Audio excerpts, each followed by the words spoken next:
So we're back in the Blue Mountains, this time in the Megalong Valley where we plan to do an overnight hike. So the original walk we planned to do fell through because the road down to the trailhead is currently closed, which was news to me. So we found an alternative. We're going to do part of the 6-foot track down to the Coxs River where we're going to camp by the river tonight. So it still should be really nice. Weather-wise, going to have a bit of rain today, chance of a thunderstorm tonight, so hopefully that doesn't get too rough. But tomorrow's looking like perfect hiking conditions for our way back out, so yeah, it should be really good. Let's go.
On this hike, we're exploring works by Thomas Nagel, a contemporary American philosopher and professor who only recently retired.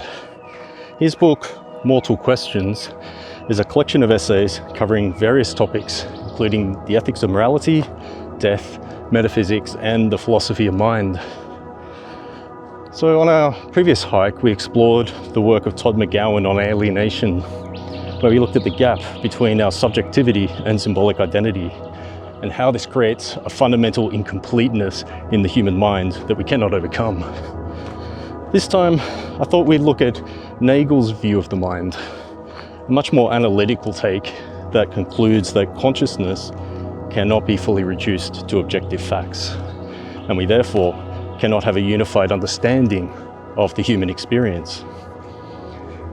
There are several essays on this subject, including his most famous work titled "What is it like to be a bat?" We'll get more into that and some of his other ideas on split brains and the so-called hard problem of consciousness.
So I reached the Coxs River campground a little while ago, but I decided to push on.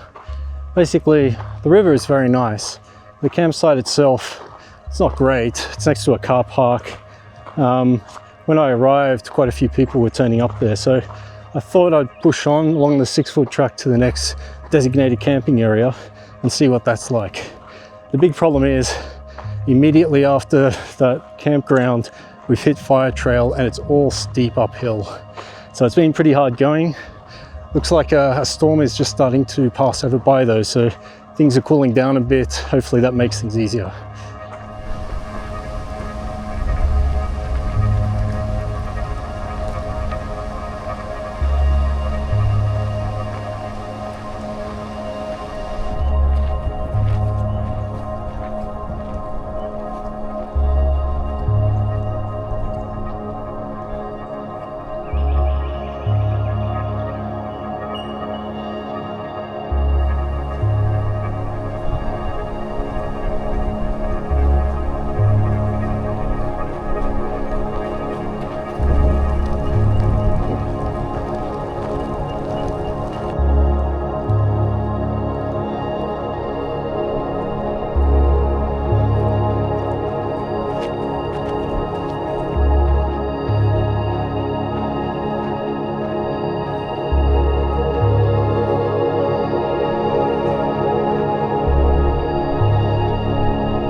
Looks like we're here, Allum Creek Campground.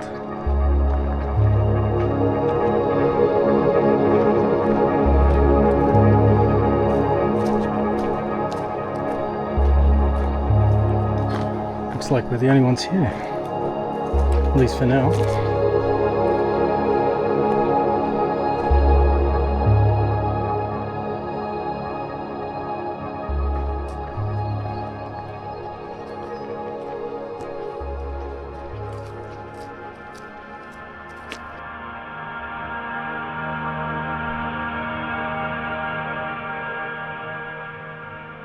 In one of Nagel's essays, he speaks about split brain surgery, or commissurotomy, a surgery first performed back in the 1940s, where the corpus callosum, the main connection between the brain's two hemispheres, is severed. This is primarily done to treat epilepsy, and it's a process still performed today on patients with severe symptoms. Now you might ask, why are we talking about a medical procedure in a philosophy discussion? A lot of research has subsequently been done on patients who have undergone this procedure. Such people generally have no adverse impact at all and continue to function as normal people in society.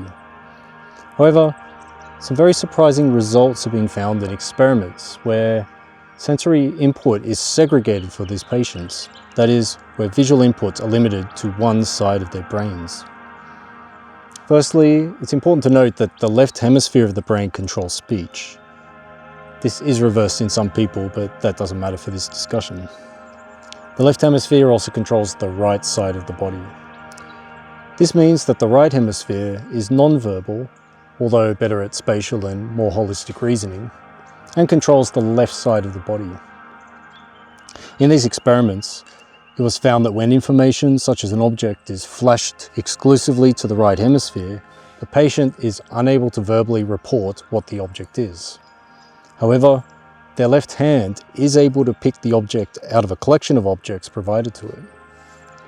In fact, the two hemispheres can be seen to be in conflict, independently performing separate tasks. The patient will verbally state an object flashed to the left hemisphere, say a watch, while their left hand will pick out the object flashed to the right hemisphere, a set of keys. When asked why the left hand picked this object, the patient will verbally deny ever having done so, or will make up some unrelated reason. This seems to suggest that there are two independent minds within the brain, working at the same time. Nagel takes these experimental results and considers all the possible reasons as to why this might happen. For example, could we have two streams of consciousness working together? Or one stream of consciousness that is dissociated between two independent minds? Ultimately, he rejects all these explanations. He says, in case anyone is inclined to embrace the conclusion that we all have two minds, let me suggest that the trouble will not end there. Why then should we regard each hemisphere as inhabited by several cooperating minds with specialized capabilities? Where is one to stop? If the decision on the number of minds associated with the brain is largely arbitrary, the original point of the question has disappeared. He concludes that there is a fundamental problem with assigning a single or countable number of minds to consciousness. The idea of a single person or a unified subject of experience is broken in this split brain patient. Yet, we still have a cohesive and continuous conscious experience. This means that the phenomenal reality of consciousness, or what it feels like to be a conscious being, does not map cleanly to our physical understanding of the brain. We have a clear and cohesive experience of how we conceive ourselves as a conscious being that does not neatly translate to our physical experimental evidence. Nagel writes, "It may be impossible for us to abandon certain ways of conceiving and representing ourselves, no matter how little support they get from scientific research. This, I suspect, is true of the idea of the unity of a person, an idea whose validity may be called into question with the help of recent discoveries about the functional duality of the cerebral cortex." This, according to Nagel, leads to the irreducibility of consciousness, that conscious experience cannot be fully explained or reduced to its physical components, such as the brain's matter or neural activity alone. This is something that Nagel explores more in his next essay, What Is It Like to Be a Bat?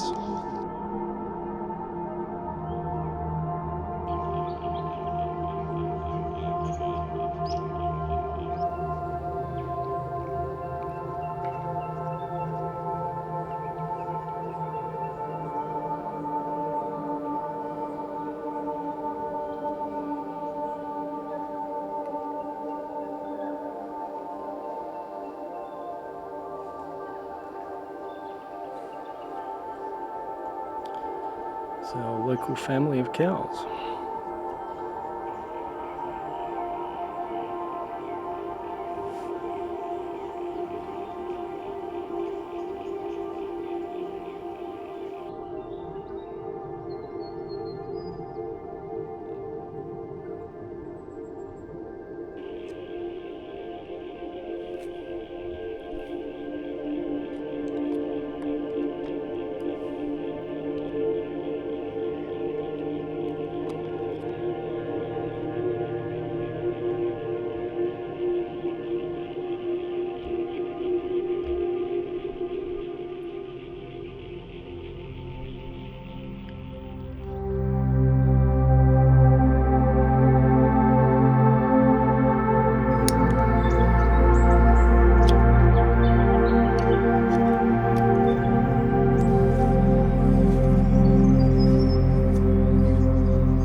So we've got a red-bellied black snake here.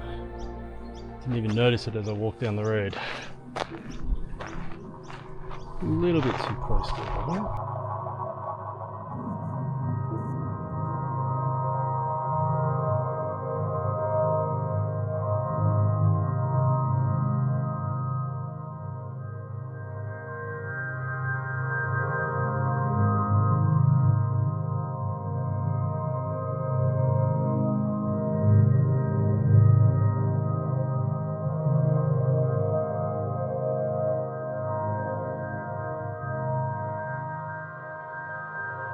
Nagel's 1974 essay, What Is It Like to Be a Bat?, is a seminal work in the philosophy of mind that is still relevant today. Similar to his previous essay about the split-brain subject, it is an argument against physicalism, the idea that everything is reducible to a physical phenomenon. Nagel is not claiming that physicalism is necessarily false, but rather that we don't currently know how it could be true because of its failure to account for the essential subjective nature of experience. Nagel uses a bat as an example of an animal that has a vastly different sensory experience to us, namely that of echolocation, a sophisticated biological sonar that bats use to navigate their environment.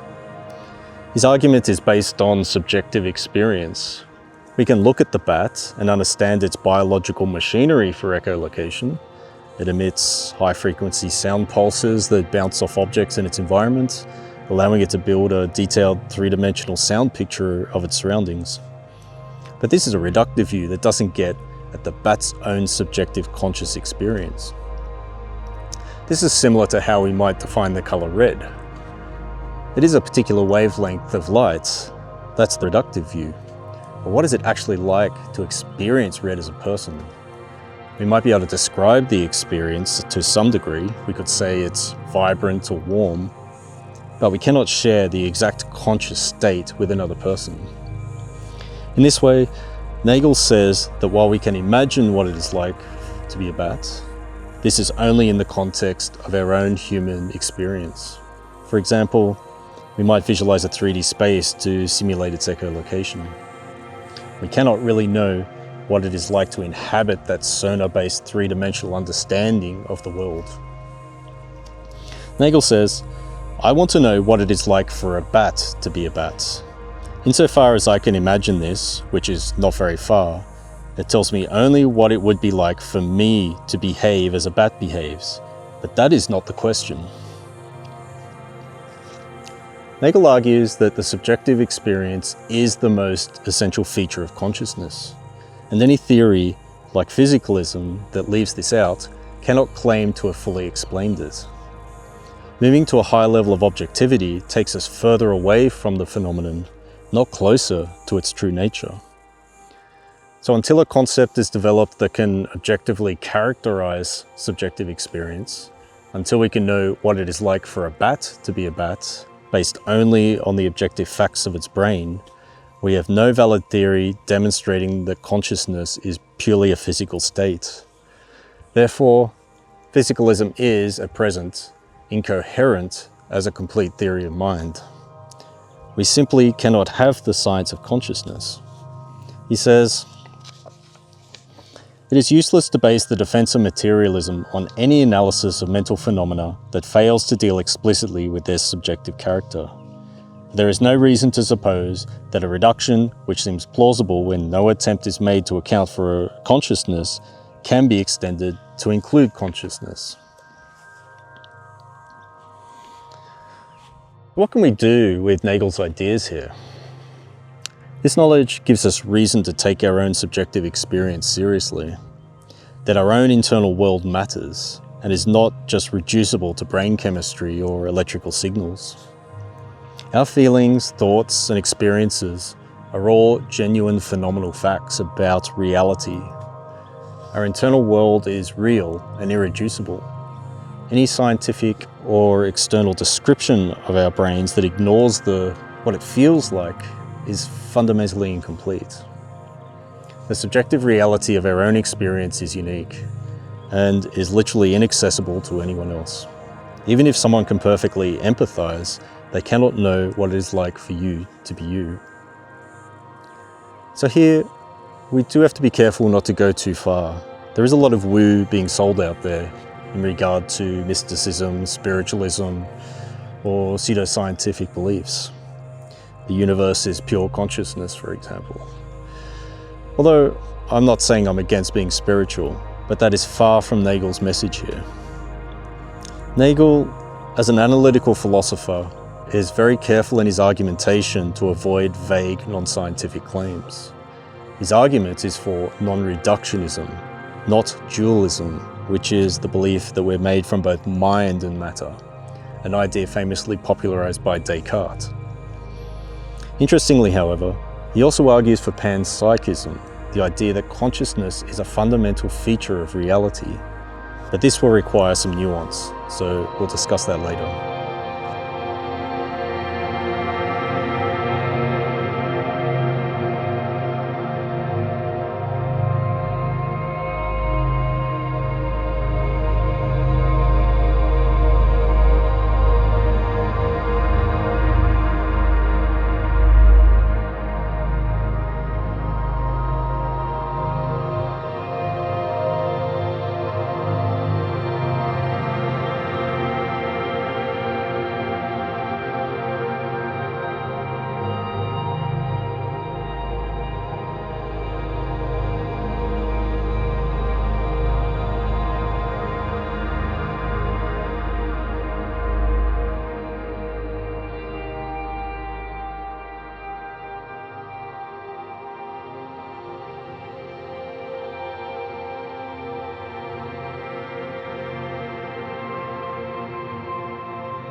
another group of cows down here.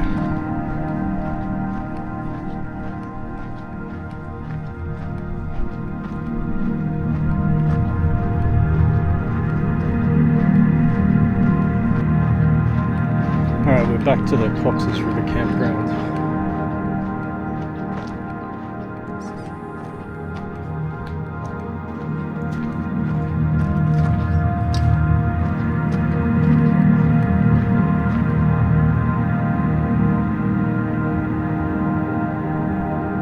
So there were quite a few people here yesterday when I left.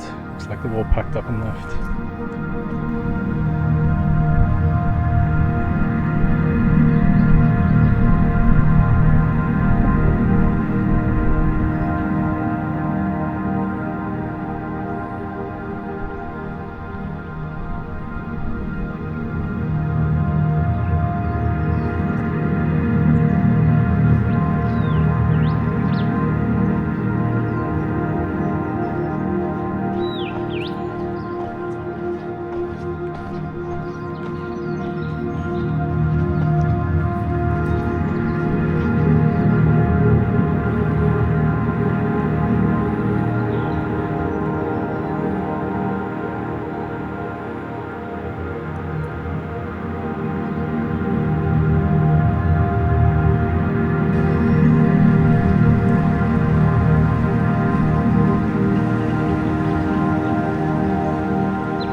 We're going to get our feet wet.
Consciousness would seem to be one of the biggest mysteries of the universe, and yet it is something we encounter every day. In fact, it is the experience we encounter more than anything else in our lives. Yet there is something deeply mysterious about our understanding of it in the natural world. Why do we have conscious experience at all, rather than simply processing information and reacting like a philosophical zombie, a hypothetical being that is physically and functionally identical to a human but lacks this inner experience? Ultimately for us, consciousness is just what it is like to be me and you, our thoughts, our feelings and experiences. There is nothing more familiar to us. The so-called hard problem of consciousness is that there is a conceptual gap between the physical world and the phenomena, as we discussed in What It Is Like to Be a Bat. We simply cannot reduce our conscious experience to physical processes in the brain. Thomas Nagel outlines this problem with the following arguments. Firstly, humans are made up of matter, and this is no different from the matter we see around us. Mental states, like being conscious, are real properties of humans. These mental states cannot be derived from physical properties alone, as we explored in the bat essay. Therefore, consciousness cannot magically appear from non-conscious components. However, if consciousness is a real phenomenon, but cannot be explained by physical properties of the organism, and it cannot come from nowhere, then it must be derived from properties of the organism's constituted parts. Since our parts are ordinary matter, this matter must be proto-conscious. So hang on, what does it mean for matter to be proto-conscious? Basically, we are saying that there is a fundamental physical property of matter that is not yet fully conscious, but is the necessary building block or precursor of consciousness. Matter holds the raw potential for experience, allowing consciousness to be built out of the physical stuff of the universe without it having to be created or emerging from non-mental processes. When these basic elements are arranged into a highly complex structure like a brain, the proto-conscious properties combine, interact, and integrate to form the rich, unified, and complex subjective experience we recognize as human consciousness. This is the essence of Panpsychism, which is a widely respected and actively debated theory in academic philosophy, although not accepted as a dominant scientific view for obvious reasons. And while Nagel reaches this conclusion, he is still skeptical, calling it the least bad option. Ultimately, he sees it as an illustration of how deep the mind-body problem really is. His main concern is what's called the combination problem. How do these proto-conscious properties present in subatomic particles combine to form a single, unified, and complex subjective experience in a human being?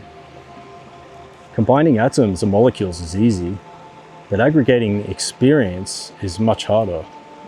Why doesn't a human brain contain billions of tiny separate consciousnesses instead of one unified one? Nagel writes, "It's difficult to imagine how a chain of explanatory inference would ever get from the mental states of whole animals back to the proto-mental properties of dead matter. It is a kind of breakdown we cannot envision. Perhaps it is unintelligible. Presumably the components out of which a point of view is constructed would not themselves have to have points of view. Yet, they would have to be recombinable to form different points of view.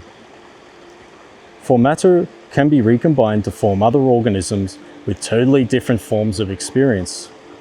The mental properties of all matter, therefore, would have to be not species-specific, but universal, since they would underlie all possible forms of consciousness. We know so little about how consciousness arises that it would be dogmatic to assume that it does not exist in other complex systems, or even in systems the size of a galaxy, as the result of the same basic properties of matter that are responsible for us." Ultimately, Panpsychism forces a critical distinction between how physics describes the world and how we experience it. We are not just emergent phenomena arising by accident, but part of a coherent and intrinsic reality. It offers a sense of ontological continuity.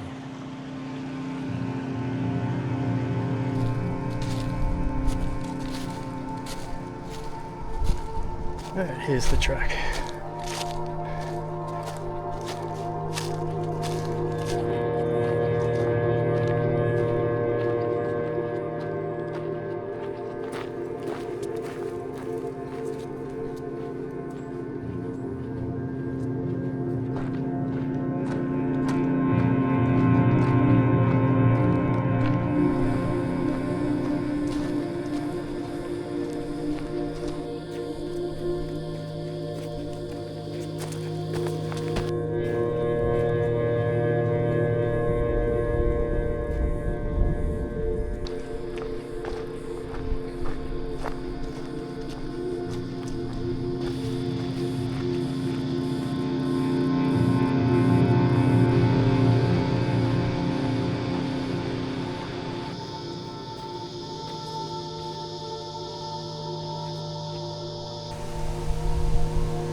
We've been discussing Nagel's influential critique of consciousness and how he doesn't provide an answer to the mind-body problem, but instead speaks to the failure of objective reductionism to explain this phenomenon due to its intrinsically subjective nature. If we are to make progress, then we need to find a new conceptual approach to understanding it from the subjective perspective, something that our scientific process cannot do today because of its objective nature. This also pushes us towards the idea of panpsychism being logically necessary, if highly counterintuitive. Essentially, consciousness is an irreducible phenomenal fact of reality that challenges the boundaries of completeness of our current scientific worldview. So how can we use these ideas when we're out here in nature? Can it enrich our experience? I think we can learn to appreciate our different perspectives on what we experience. There's the physical objective world, which is fascinating in and of itself. How our environment evolves, the sheer number of species, each with their own properties. But then there is our subjective experience of nature, something that operates on a different level and is entirely unique to us. Focusing on this conscious awareness heightens our experience and allows us to really take back something special from our hiking travels, something that is unique to us, and that really can't be fully described to anyone else. This also gives us the opportunity to empathize with our surrounding environment, what it is like to be a bat, an ant scurrying across the dirt, or a bird fluttering from branch to branch. These creatures have their own subjective experience, and while we'll never be able to fully relate to them, we can still appreciate and value them. This is something we should bring to all of our encounters with nature.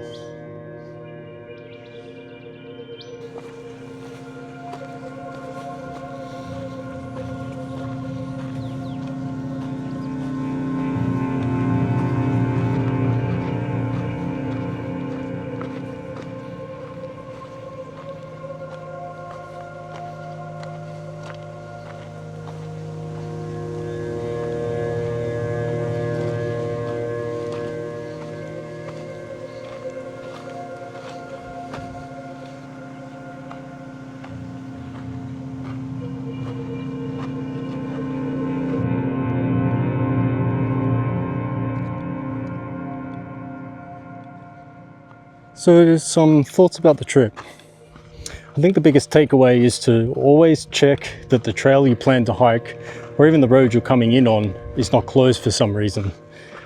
So we were forced to improvise, and I wouldn't say it was a huge success.